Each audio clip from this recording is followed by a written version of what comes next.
Tag-ulan na mga idol.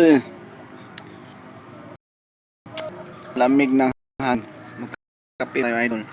Kasi malamig yung hangin kasi umuulan ngayon. Dito tayo pala sa ating munting bahay ko mga idol. Hindi pa tapos.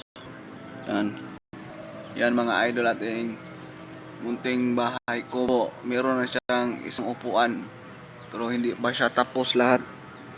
Yan. Dito tayo nagtambay mga idol. Pag hindi tayo, pag wala tayong trabaho mga idol. Yan mga idol. Ginawa ng sampayan ng ating bahay kubo mga idol kasi tag-ulan. Nag-relax tayo dito mga idol dyan.